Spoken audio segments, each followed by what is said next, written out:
let's put this down. Hello fellow travelers, and welcome back to the Biggs Homestead Kitchen. My name is Cynthia and this is Tater. And today we're gonna talk about the fact that I am back.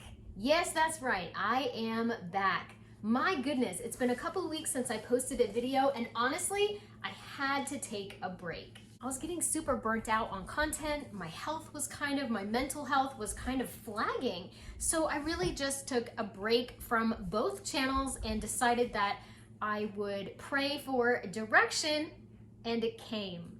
I thought about stopping this channel and only focusing on the prepping channel. There's so much bad news out there and I really want to help people get ready. And then I got this wonderful gift yesterday. I went to a bunch of yard sales, and let's check it out. Normalizing the working kitchen.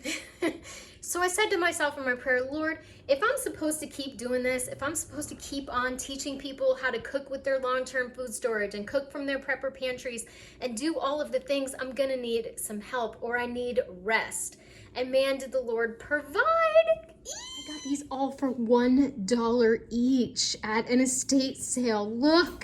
Look at all of these beautiful recipes. I used to get this magazine when I was a young mother in 1999, 1998. Someone had given it to me, and my goodness, the recipes in here are fantastic.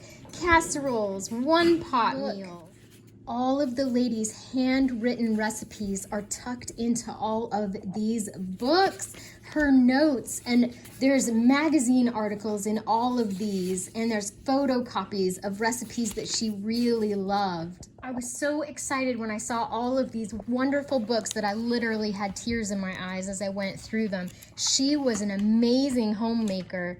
And there's pages from magazines, and she tried these recipes. You can tell because there's handwritten notes on each page where she went through and meticulously tried them. Here I am standing at this yard sale, estate sale, just with tears, and Mr. B's like, how many will it take to make you stop crying? How many should we get? It's just overwhelming to me sometimes when prayers are answered, because there's this joy inside your heart, and I still get to share things with people, and I'm very happy for that. Even though I'm crying, just know that I'm happy.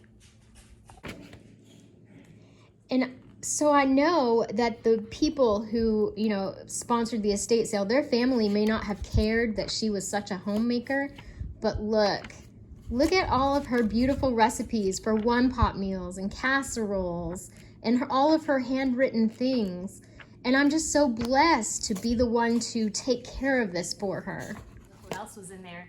Church cookbooks. I love church cookbooks from the 70s, 80s, and 90s, because these recipes work. These women fed people, and these are the ones that you want to try. So get ready, everybody, because I am so excited and inspired to get back into the kitchen and share these recipes with you. My goodness, these are amazing. I remember making some of these back when my boys were little, and I can't wait to share them with you. Of course, I'm gonna put my gluten-free spin on everything, and I'll be using my long-term food storage wherever I can. She also blessed me with these tall pint jars. I'm always on the lookout for these, and I can't believe I found some. And they were only $4 for the whole case.